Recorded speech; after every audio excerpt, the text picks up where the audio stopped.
الشيطان الرجيم بسم الله الرحمن الرحيم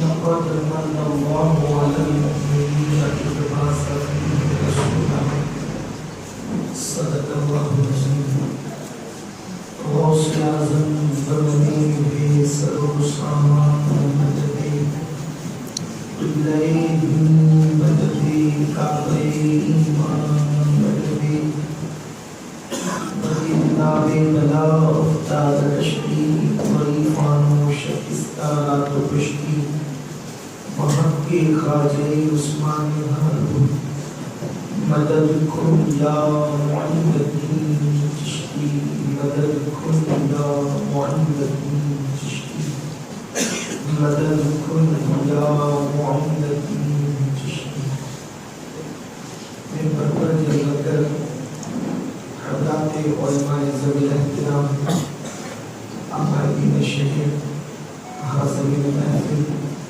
السلام علیکم ورحمۃ اللہ وبرکاتہ۔ آگے ہمارا مل کر انتہائی عقیدت و محبت کے ساتھ اپنے اور ساری کائنات کے مرکز عقیدت انیس بے قسم چالا ساز درد مندان ہم غریبوں کے غمگسار سید المعصومین شفیع المذنبین رحمت للعالمین حضور حکمت عالم تاجدار ارض و عجم مصطفیٰ جان رحمت شب بزم ہدایت شب اسرا کی دولہا نوشہ بزم جنت یاسین الطوہا مزمل و مدثر دانائے سبل مولائے کل خلق الرسول حضور احمد مجتبی محمد مصطفیٰ ارواح نافذات صلی اللہ علیہ وآلہ وسلم کی بارگاہ بے کس پناہ میں جس طریقے سے میں پڑھا ہوں آپ بھی میرے ساتھ مل کر بآواز بلند پڑھیں۔ الصلاة والسلام علیکہ یا رسول اللہ، الصلاة والسلام علیکہ یا رسول اللہ، الصلاة والسلام علیکہ یا نبی اللہ، الصلاة والسلام علیکہ یا نبی اللہ، الصلاة والسلام علیکہ یا حبیب اللہ، الصلاة والسلام علیکہ یا حبیب اللہ، وعلی آلک و اصحابک یا رسول اللہ، وعلی آلک و اصحابک یا رسول اللہ، صلی اللہ تعالی علیہ وسلم، صلی اللہ تعالی علیہ وسلم۔ سرور کہوں کہ مالک و مولا کہوں تجھے، سرور کہوں کہ مالک و مولا کہوں تجھے، باغ خلیل کا گل زیبا کہوں تجھے، حرم نصیب ہوں تجھے امید میں کہوں، جانے مراد کانے تمنا کہوں تجھے، اللہ تیرے جسم منور کی تابشیں، اے جانے جانے تجلا کہوں تجھے، اور تیرے تو وصف و عیب تناہی سے ہے بری، حیران میرے شاعر میں کیا کہوں تجھے، کہہ دے گی سب کچھ ان کے ثنا خواں کی خاموشی، چپ ہو رہا یہ کہہ کے میں کیا کہوں تجھے، لیکن رضا نے خط و سخن اس پہ کر دیا، خالق کا بندہ خلق کا آقا۔ سبحان اللہ سبحان اللہ۔ میلاد النبی صلی اللہ علیہ وسلم کی دھوم دھام پوری دنیا کے اندر اس وقت موجود ہے۔ ماہ ربیع الاول شریف کا چاند نظر آ چکا ہے اور پوری دنیا کے عاشقان رسول کو اب اس رات کا انتظار ہے جس کو شب میلاد کہتے ہیں، اور اس دن کا انتظار ہے جس کو یوم میلاد النبی کہتے ہیں۔ یہ عید میلاد صرف عید نہیں بلکہ عیدوں کی عید ہے۔ دنیا میں کوئی دن ایسا نہیں ہے جس دن ہر ایک کو خوشی ملتی ہے۔ یا ہر ایک کو خوشی ملی ہو. کوئی دن ہو، عید کا دن ہو یا کسی کی شادی کا دن ہو یا کسی کی پیدائش کا دن ہو، تاریخ انسانی میں اب تک کوئی دن ایسا نہیں آیا کہ جس دن سب کو خوشی ملی ہو سوائے ایک دن کی. اس لیے کہ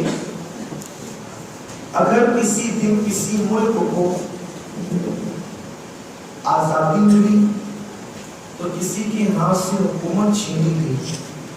جیسے ملک ہندوستان کو لے، 15 اگست کو ہمارے یہاں ملک ہندوستان آزاد ہوا، ہم خوشی مناتے ہیں.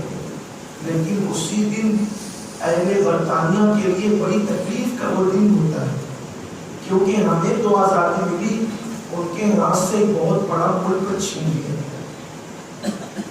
اسی طرح سے آپ دیکھیں، اگر کوئی تحریک مزدوروں کی کامیاب ہوتی ہے تو سیٹوں کو تکلیف ہوتی ہے، سیٹ کامیاب ہوتے ہیں تو مزدوروں کو تکلیف ہوتی ہے.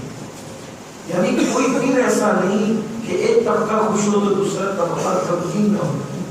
لیکن تاریخ انسانی میں ایک دن ایسا بھی آیا ہے جس کو میلاد النبی کا دن کہتے ہیں، جس دن اللہ نے سب کو یکساں خوشیاں عطا فرمائی. وہ دن صرف مسلمانوں کے لیے نہیں، صرف مومنوں کے لیے نہیں، بلکہ انسانوں کے لیے خوشیوں کا دن.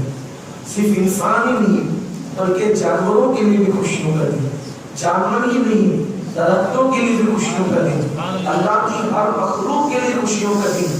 کیونکہ اس دن وہ رحمت للعالمین تشریف لائے کہ جنہوں نے انسانی حقوق بھی بتائے، جنہوں نے درختوں کے حقوق بھی بتائے، جنہوں نے جانوروں کے حقوق بھی بتائے، جنہوں نے سب کے حقوق بتائے.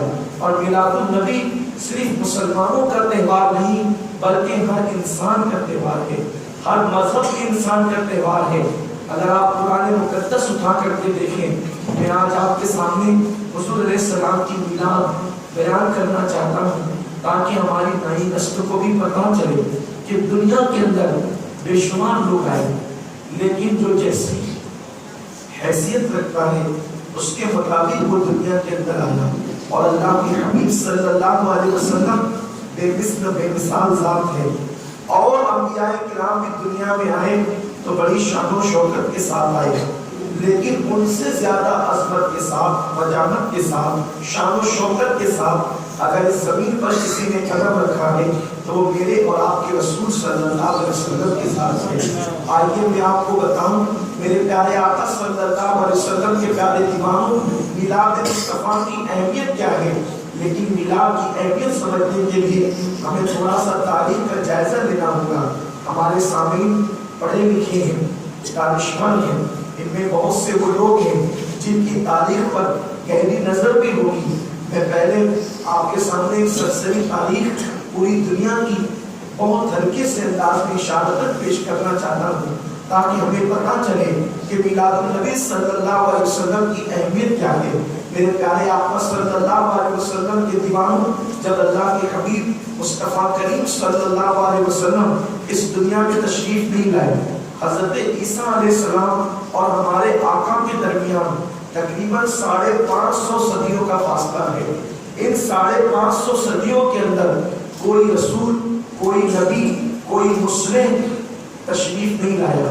حضرت عیسیٰ آسمان پر اٹھائے گئے، اس کے بعد 5.5 صدیاں بیتی. اس زمین کے اوپر بہت ظلم ہوا، اس زمین کے اوپر بہت زیادتی ہوئی، اس زمین کے اوپر بڑے پاپ ہوئے. آپ اندازہ فرمائیں پوری دنیا کا حال کیا ہے.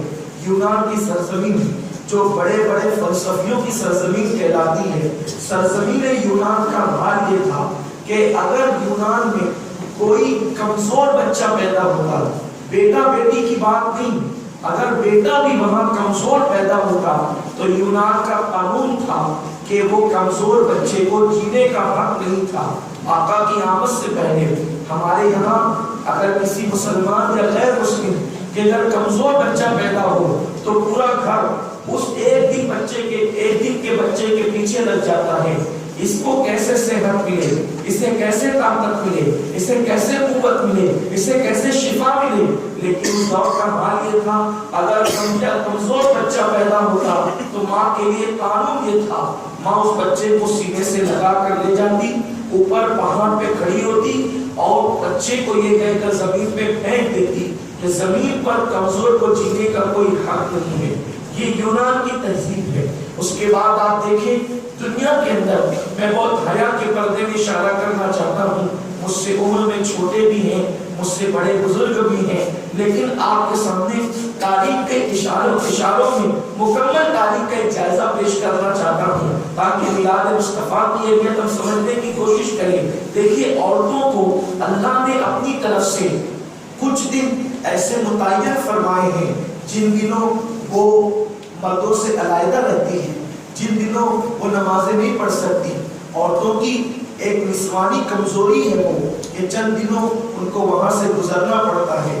اگر کوئی عورت ایسی مخصوص حالت سے گزر جاتی، یعنی کہ جو ان کو مخصوص ایام آتے ہیں، تو اس وقت حالات یہ ہوتے عورتوں کو کمروں کے اندر قید کر دیا جاتا، ان کے چہرے کو دیکھنا منحوس سمجھا جاتا، اور ان دنوں شوہر اپنی بیوی کا چہرہ نہیں دیکھتا اور کمرے میں اس کو بند کر دیتا، حتیٰ کہ اسے کھانا اتنا دیا جاتا کہ وہ بس زندہ رہ سکے، اور اس کے سوا اس کے ساتھ کوئی رعایت نہیں کی جاتی. اتنا نجس سمجھا جاتا تھا ان دنوں عورتوں کو. اور اگر عورت بیوہ ہو جائے تو العیاذ باللہ ساری قیامت اس پر ٹوٹ جاتی. ایک مرنے والے کو جتنی تکلیف نہیں ہوتی اس سے زیادہ بیوہ ہونے والی عورت کو تکلیف دی جاتی تھی. دوسرے ممالک کا حال یہ تھا بیوہ ہونے والی عورتوں کا سر مونڈ دیا جاتا اور مونڈنے کے بعد اس کو کالی کوٹری میں مرنے کے لیے ڈال دیا جاتا. وہ ہر لمحہ سسک کر کے جان دے دیتی.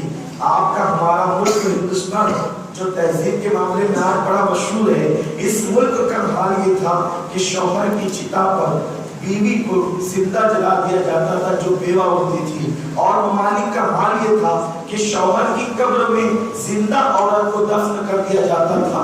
بیواؤں کو جینے کا حق نہیں تھا. اور کچھ بیوائیں اگر کسی تہذیب کی وجہ سے جیتی تھی تو وہ تو اور بدترین انداز سے جیتی تھی، وہ ہر لمحہ مرتی تھی، اس لیے کہ بیوہ کو کسی خوشی کی تقریب میں شرکت کا حق نہیں تھا. بیوہ اگر صبح کے وقت کسی کو نظر آ جاتی تو لوگ اس بیوہ کے چہرے کو دیکھنے کو منحوس سمجھا کرتے تھے. شادی کی تقریب میں بیواؤں کو شریک ہونے کا حق نہ تھا. اگر سہاگن عورتیں بیٹھی ہے وہاں بیوہ آ جائے تو وہ سہاگن عورتیں اٹھ کر کے وہاں سے چلی جاتی تھی، یہ سوچ کر کے اگر ہم اس بیوہ کی صحبت میں بیٹھیں گے کہیں ہم بھی بیوہ نہ ہو جائیں. یہ تہذیب تھی اس دور کی. ملک ہندوستان کا حال یہ تھا کہ سر پر جو پگڑیاں آج لوگ باندھتے ہیں ہندوستان والے اس کو نیچے باندھتے تھے اور ناخن بڑے رکھنے میں فخر محسوس کرتے تھے، اور کھانا کھانے کے بعد وہ منہ میں انگلیاں ڈال کر کے کہیں کرتے تھے، اور تاکہ وہ الٹی کریں گے تو پیٹ خالی ہوگا تو وہ 4 مرتبہ کی بجائے 6 مرتبہ کھا سکیں گے، 6 مرتبہ کی بجائے 8 مرتبہ کھا سکیں گے. یہ تہذیب تھی پوری دنیا کی، یہ پوری دنیا کے حالات تھے. یہ تو ساری دنیا کا ایک سرسری جائزہ میں نے بہت اشارتاً بہت اختصار کے ساتھ عرض کیا. آئیے ملک کے عرب، وہ عرب جہاں کے لوگ اپنے آپ کو عربی اور پوری دنیا کو اجمی یعنی گونگا کہتے تھے، وہ کتنے ہوشیار تھے اور ان کی تہذیب کا عرب کیا تھا. ملک عرب کا حال یہ تھا کہ ان کی عبادت مذہبی معاملہ یہ تھا کہ انہوں نے 360 معبودوں کو کعبے پہ سجا رکھا تھا. وہ لوگ 360 معبودوں کی پوجا کرتے تھے. لوگ دریاؤں کی پوجا کرتے، لوگ چوہوں کی پوجا کرتے، لوگ گوبر کی پوجا کرتے، حتیٰ کہ شرمگاہوں کی بھی پوجا کی جاتی تھی، عبادت کی جاتی تھی. یہ ملک عرب کا حال تھا. اور کعبۃ اللہ کا طواف جب عرب والے کرتے تو ننگے ہو کر کے کرتے. آپ غور فرمائیں آج کوئی بندہ مشرک بھی کوئی اپنے بت خانے میں ننگا نہیں جاتا، لیکن ان کی تہذیب اس قدر گری ہوئی تہذیب تھی کہ وہ اللہ کے گھر کا طواف ننگے ہو کے کرتے تھے. اور اللہ اکبر حالات یہ تھے وہاں کے. میرے پیارے آقا صلی اللہ علیہ وسلم کے دیوانوں، ایک مرد اگر زنا کے لیے کوئی عورت نہ پاتا تو وہ مرد اپنی ماں کے ساتھ زنا کرتا تھا. ایک عورت آٹا 10 ماہ مردوں کے ساتھ اپنی ازدواجی زندگی گزارا کرتی تھی. وہ 8-10 مردوں کے ساتھ رہتی اور جب 8-10 مردوں سے مل کر بچہ پیدا ہوتا تو وہ بچہ لے کر کے آتی اور جس کے کندھے پہ ہاتھ رکھ دیتی وہ بچہ اسی کا کہلاتا. یہ حالات تھے عرب کے. میرے پیارے آقا صلی اللہ علیہ وسلم کے پیارے دیوانوں, اور پھر آپ نے وہ بڑی مشہور بات سنی ہوگی کہ وہ لوگ بیٹیاں پیدا ہوتی تو اس کو زندہ دفن کر دیا کرتے تھے. یہ ان کا حال تھا. میرے پیارے آقا علیہ السلام کے پیارے دیوانوں, اپنی گفتگو کو سمیٹتے ہوئے صرف ایک واقعہ اپنے الفاظ کا جامع اس کو پہنا کر کے اس تاریخی واقعہ حدیث کو پیش کرنا چاہوں گا تاکہ ہم اندازہ لگائیں کہ صحابہ کرام نے کس قدر حضور کی آمد کو اہم جانا, میلاد مصطفیٰ کو اہم جانا, اور وہ اللہ کے رسول کے میلاد کا ذکر کیا کرتے تھے. ایک مرتبہ مسجد نبوی شریف کے اندر محفل جمی ہوئی ہے. اللہ کے رسول صلی اللہ علیہ وسلم اپنے صحابہ کے ساتھ تشریف فرما ہے. آقا کریم صلی اللہ علیہ وسلم کی آمد, آقا علیہ السلام کی عادت کریمہ تھی نماز فجر کے بعد حضور مصلی پر صحابہ کی طرف رک کر کے بیٹھ جاتے. اگر کوئی خواب دیکھتا تو اس کی تعبیر بیان کرتے, خود خواب دیکھتے تو خواب بیان کرتے, تعبیر بھی بیان کرتے. کبھی کبھی زمانے جاہلیت کی بات نکل جاتی, کبھی کبھی کسی کی شاعری کا تذکرہ چھڑ جاتا. اس محفل کے اندر کبھی ہنسی بھی ہوتی, کبھی رونا بھی ہوتا, کبھی زمانے جاہلیت کی باتیں بھی ہوتی, کبھی واعظ و نصیحت بھی ہوتی. ایک دن یوں ہوا, اللہ کے حبیب صلی اللہ علیہ وسلم صحابہ کے بیچ تشریف فرما ہے. اتنے میں زمانے جاہلیت کا تذکرہ نکل آتا ہے تو صحابہ یوں عرض کرتے ہیں, یا رسول اللہ, ہمارے ماں باپ آپ کے قربان, آپ نے کتنا بڑا احسان کیا, آپ ہمارے درمیان تشریف لائے. یا رسول اللہ, آپ نہیں آئے تھے, اس معاشرے اور سماج کے اندر اپنی ماؤں کے ساتھ زنا کرتے تھے لوگ. یا رسول اللہ, بیٹیوں کے ساتھ زنا کیا جاتا تھا, بہنوں کو اپنے حرم میں رکھا جاتا تھا. ہم اللہ اکبر مٹی اور پتھروں کی پوجا کرتے تھے. ماں کی گود کے اندر ایک ماں اپنے بچے کو دودھ کے ساتھ شراب پلایا کرتی تھی. صحابہ کرتے ہیں, آقا آپ دنیا میں کیا تشریف لائے, ہمارے بھاگ جگ گئے, آپ کی آمد کیا ہوئی. یا رسول اللہ, ہم لوگ گمراہی کے دلدل سے نکل گئے, حضور آپ نے بڑا احسان کیا. صحابہ کرام باری باری کوئی کہتا ہے, حضور میں تو یہ کرتا تھا, حضور میں تو یہ کرتا تھا, حضور میں تو یہ کرتا تھا. اس میں بہت عمر دراز صحابی تھے. انہوں نے عرض کی, یا رسول اللہ, سب اپنی اپنی بکتا سناتے ہیں, سب اپنا اپنا حال دل سناتے ہیں. یا رسول اللہ, اگر آپ مجھے اجازت دیں تو میں بھی اپنا حال دل سناؤں تاکہ لوگوں کو پتا چلے میں کتنا برا تھا اور آپ کی آمد نے مجھے کتنا اچھا کر دیا, آپ کی آمد نے مجھے کتنا سنوار دیا.